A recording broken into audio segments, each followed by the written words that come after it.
galaxy of blues. So a universe we choose, and no more crying and just way back. Somebody to hold. Right, guys, welcome back to Go Well with Sharon, and I have got Arno Carstens with me, and we will be attending his concert a little bit later. But first, we're going to chat to this South African music legend. Arno, thank you so much for chatting to me. Thank you very much for having me. Wonderful to be on this channel. Yes, it's a first for you, right? Yes, I didn't even know it existed. So yeah, wonderful, brilliant. Awesome. Well, welcome. Cool, thank you very much. Now, I am quite curious. You have been called the godfather of South African rock music. Yeah. So, where did this all start? Where did Arno Carstens start? Like a lot of South African artists, we all start by singing in the church choirs. And then, of course, you're terrible at sports. Your mum tells you just try and play guitar. Maybe that's something you can do. So that was that. And then I did fine arts and the graphic art, and then printing. And I was terrible at all of it. So then I started, and then the band started. So the Springbok Nude Girls sort of took over from everything. And then, so I think, Springbok Nude Girls was going for 7 years. It felt like a whole lifetime, but it was actually just 7 years. Okay. Which was crazy. And then I went solo, and after 5 years, the Nude Girls got together again, and now we play every now and then. Okay. So it's not my first priority anymore. Nobody's first priority anymore. And now, it's more just my solo. And yeah. But we are working on a new Springbok Nude Girl album. We're busy mixing it as right now. But I think the future of the Nude Girls will be just a studio band. Okay. We'll play some shows now and then, but for me and for the guys, it's more just a kick to do some nice heavy rock and roll. Because we don't get it anymore. Yes, yes. Number one, South African radios don't play rock music anymore. But it's still massive overseas and everywhere. And also just if you go on Apple Music or Spotify, you don't find a lot of rock bands. Very true. So I think there's a market for us. Definitely. The wheel is turning. Absolutely, yeah. Yes. And also, I think, certainly from a public point of view, we want those rock bands. We want the real music. Yeah, because also live rock bands and stuff, it's live, it's real. Absolutely. Where a lot of the music these days is all produced. Yes. And so you can't pull it off live. Yes, yes, very true. So if you still want to see real musicians do real things, then absolutely. Then rock and that kind of stuff is still out there. For sure. Now tell me, in terms of your career to date, what has been some standout moments for you? Well, of course, the first time you hear your own songs on the radio, and then the first time you win like a SAMA award or something, because that tells you're on the right road. Yes, and you've won a few of those. Yes, and then there's the other thing of playing with your heroes. Like our first band we opened for international was In Excess. Fantastic. And that was crazy. I mean, I was a big Jim Morrison fan, but Michael Hutchinson on stage was the closest thing to Jim Morrison ever. Yes. He was just Fantastic. incredible. Sexy, great voice. Awesome. And then he died a month later. Oh gosh. So that was a bit weird, you know. Yes.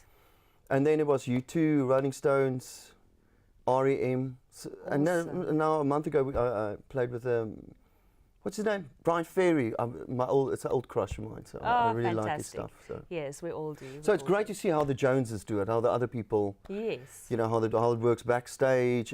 Each and everybody, the crew that they travel with normally reflects the boss guy. Yes. And if he's a nice guy, then the crew is nice. Fantastic. Awesome. Yeah. Awesome. Interesting things. I've got a lot of interesting stories.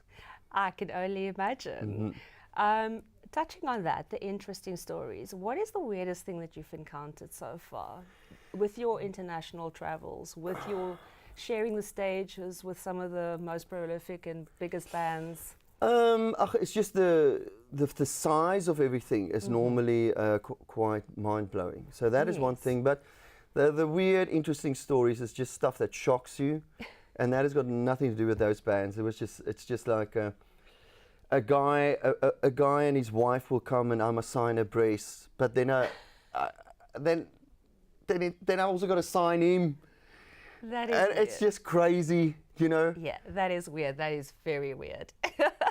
There's a lot of weird, like that kind of stuff, which happens, and then you block that out of your brain kind of forever, but you can't. Okay, yes, the trauma remains. Yes, I feel abused.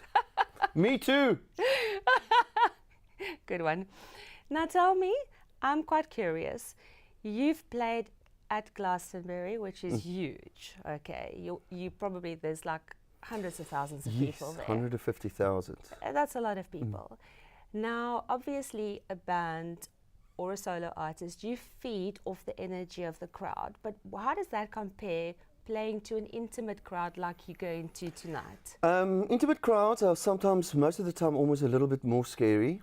The big shows, you're very well prepared for it, so it's all cool. Not that I'm not prepared for these things, but so much more can go wrong here, where there's like a whole group of people around you who can take care of stuff, and you know, what can possibly go wrong, the chances are better of things going wrong in a small situation than a big situation because of the people around you. But I find both to be equally daunting.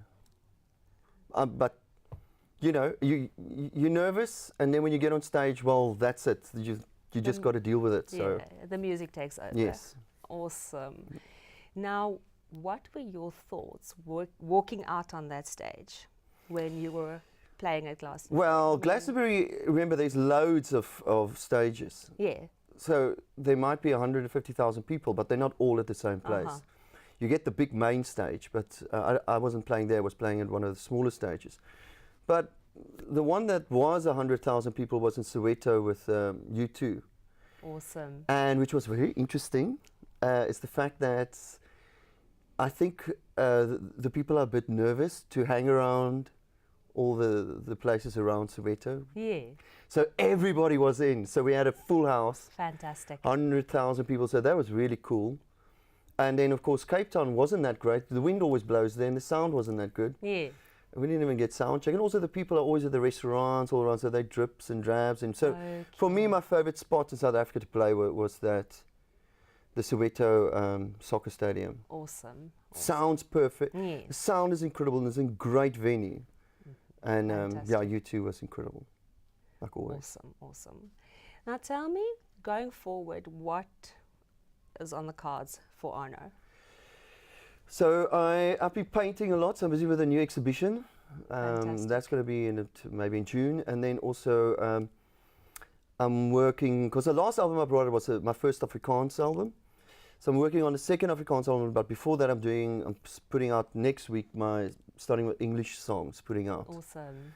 And then we're busy mixing a new Springbok Noodle album. So working on 3 albums this year. And an art exhibition. Fantastic. Yeah, I actually saw that you're quite an avid artist, and some of these paintings are really good. So yes, some. Well, wow, guys, what a show that was. We're going to play out with one of Arno's songs, but please catch us right here, same time, same place, next week on Go Well with Sharon. Bye.